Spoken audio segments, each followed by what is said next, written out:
नमस्कार दोस्तों, मेरा नाम है विमल कुमार और आप देख रहे हैं विमल टॉक। मेरे चैनल पर आप सभी का स्वागत है।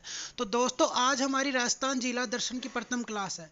तो इस फर्स्ट क्लास में हम हनुमानगढ़ जिले से स्टार्ट करेंगे। तो हम इस क्लास में वो बातें सभी करेंगे जो क्वेश्चन ज़्यादा से ज़्यादा बनते हैं और सभी प्रतियोगी परीक्षाओं को ध्यान में रखते हुए हम इस क्लास को स्टार्ट करेंगे।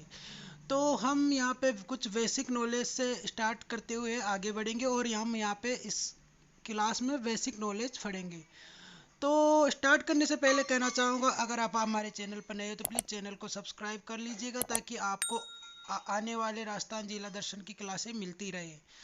तो दोस्तों, अब हम स्टार्ट करते हैं।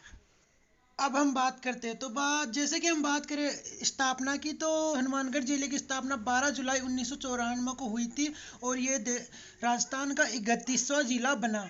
तो 12 जुलाई 1994 को राजस्थान का 31वां जिला बना। तो इसके प्राचीन काल की बात करें तो प्राचीन काल में इसे योद्ध क्षेत्र के नाम से जाना जाता था और साथ ही इसे प्राचीन सभ्यताओं की भूमि भी कहा जाता था।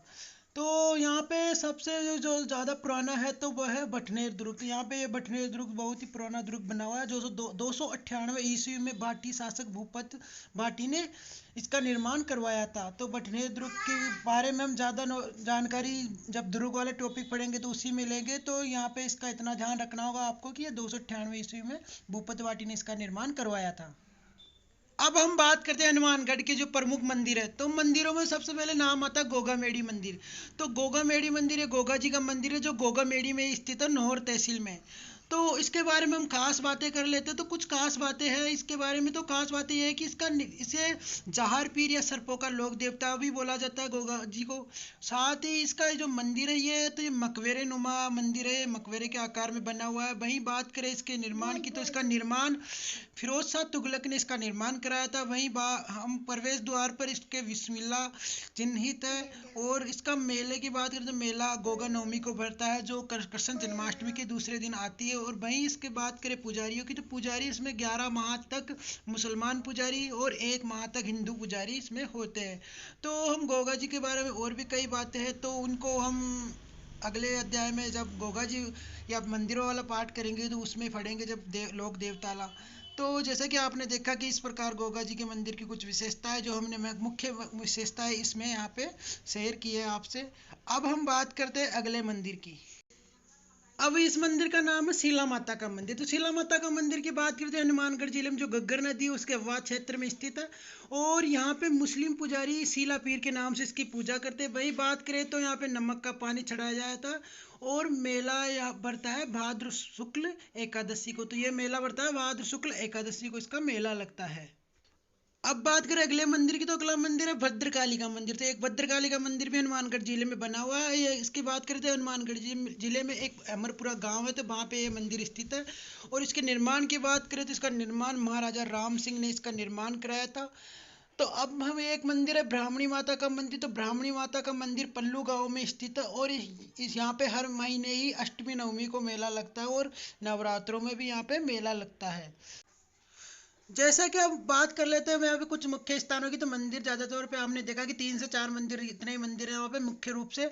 और अब हम बात कर लेते हैं कि कुछ मुख्य स्थानों की। तो मुख्य स्थानों में यहाँ पे गुरुद्वारा कबूतर साहिब का गुरुद्वारा, तो यह है नौहर तहसील में स्थित है गुरुद्वारा कबूतर साहिब। तो यहाँ इस गुरुद्वारा कबूतर साहिब के बारे में एक खास बात है कि खास बात यह है कि यहाँ पे सिखों के जो 10वें गुरु थे गुरु गोविंद सिंह, तो वो यहाँ पे पधारे थे। उसी की स्मृति में ये गुरुद्वारा बनाया गया था। अब हम बात करें एक और यहाँ पे गुरुद्वारा स्थित है, तो गुरुद्वारा सुख सिंह मेहताब।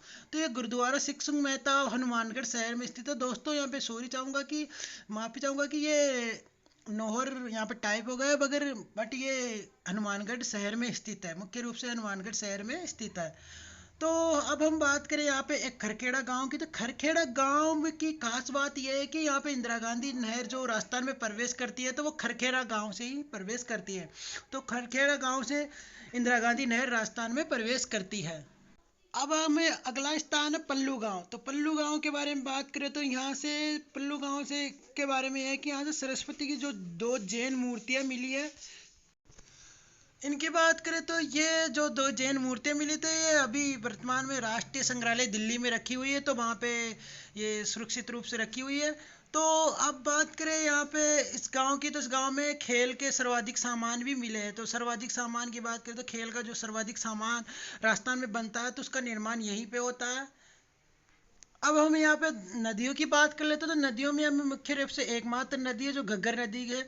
तो ये घग्गर नदी वर्तमान में सरस्वती नदी के नाम से भी, सॉरी, प्राचीन काल में सरस्वती नदी के नाम से भी जानी जाती थी। तो जैसा कि घग्गर नदी की बात करें तो घग्गर नदी आंतरिक आंतरिक प्रवाह की सबसे लंबी नदी है। तो आंतरिक प्रवाह से मतलब आप समझते हो। और वहीं बात करें प्राचीन नाम की, तो प्राचीन नाम इसका जैसे कि मैंने बताया, सरस्वती नदी, मृत नदी, नट नदी या पाट, सोतर नाली आदि भी इसको कहा जाता था। इसे राजस्थान का शोक भी कहते हैं, क्योंकि इसमें अगर कभी कभी पानी बहुत ही कम आता है तो इसलिए इसमें खेती कभी नहीं हो पाती है। वहीं बात करें तो इसे पाकिस्तान में हकरा कहलाती है। तो ये नदी पाकिस्तान में हकरा कहलाती है। अब हम बात कर लेते हैं इसके उद्गम स्थल की। तो इसका उद्गम हिमाचल प्रदेश की शिवालिक पर्वतमाला की कालका की पहाड़ी से इसका उद्गम होता है। और इसकी प्रवेश की बात करते हैं, राजस्थान में प्रवेश टिब्बी तहसील के एक तलवाड़ा गांव है, वहां से प्रवेश करती है। तो वहीं पे तलवाड़ा झील का निर्माण भी करती है। और इसका अंतिम अगर स्थान की बात करते हैं, फोर्ट अब्बास पाकिस्तान तक जाती है अगर इसमें ज़्यादा पानी आ जाता है तो, नहीं तो श्री गंगानगर तक भी रहती है। और वहीं बात करें तो तलवाड़ा झील का निर्माण घग्गर नदी के पर ही होता है, जो हमने बात की कि तलवाड़ा गांव में होता है जो टिब्बी तहसील में। अब हम यहाँ पे बात करते हैं मुख्य फसलों की। तो फसलों में यहाँ पे रबी की फसलों में बात कर लेते हैं, जैसे कि चना, सरसों, गेहूं, अरंड और तारामीरा। ये मुख्य रूप से ये फसलें यहाँ पे पैदा होती है। वहीं बात करें खरीफ की फसलों में, खरीफ की फसलों में नरमा, धान, कपास, गंवार, मोट मोट बाजरा, जवार आदि फसलें पैदा होती है। अब हम यहाँ पे बात करते हैं सभ्यताओं की। तो सभ्यताओं में कालीबंगा सभ्यता प्रमुख रूप से यहाँ पे कालीबंगा सभ्यता मिली है। तो कालीबंगा सभ्यता की हम सभ्यता वाले टॉपिक में बात करेंगे, बट यहाँ पे कुछ मुख्य बातें इसके बारे में कर लेते हैं। तो जैसा कि बात करें कालीबंगा सभ्यता का अर्थ, तो एक शाब्दिक अर्थ इसका बात करें तो काले रंग की चूड़ियाँ होती है, जो ज़्यादातर बेसिक नॉलेज है ये। वहीं बात करें इसकी खोज की, तो खोज इसकी 1951-52 में अमलानंद घोष ने इसकी खोज की थी। और उत्खनन कार्य 1961-62 में ब्रज वाली लाल व वाल कृष्ण थापड़ के द्वारा इसका उत्खनन किया गया था। तो ब्रज वाली लाल को, जैसे कि आप कई बार हमारे प्रश्न में आता है, वी लाल भी शॉर्ट में इनका नाम होता है। वहीं बालकृष्ण का वी के लाल थापड़ के नाम से भी जाना जाता है। तो आप इस प्रकार शॉर्ट नाम भी पूछा जा सकता है।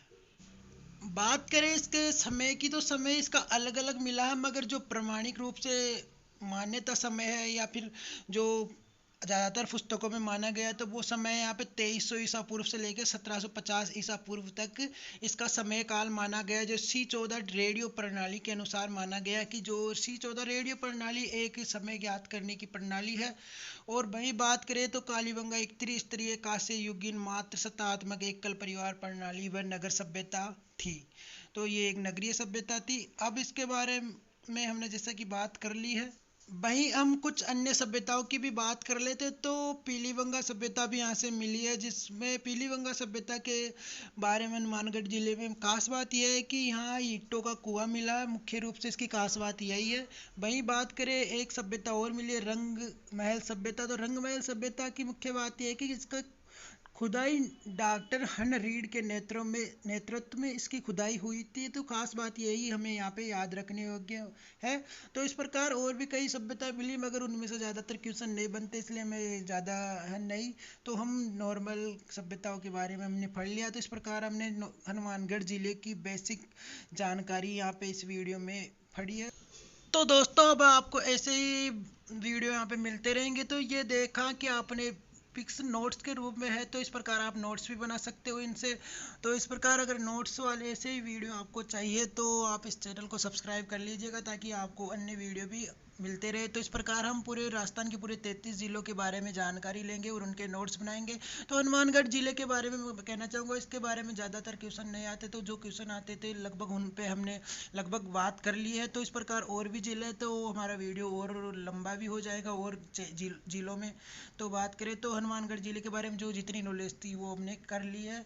जो ज़्यादातर क्वेश्चन पूछे हुए थे पहले के, उनके बारे में हमने इसमें बात की थी। तो ये जो वही बात की थी मैंने, जो बेसिक नॉलेज थी तो आगे भी इस प्रकार वीडियो आपको मिलते रहेंगे। अगर आपको ऐसे ही और वीडियो चाहिए और आपको लगा हो कि इसमें और क्या इंक्रीज करना चाहिए तो आप मेरे को कमेंट बॉक्स में जाके ज़रूर बता देवे।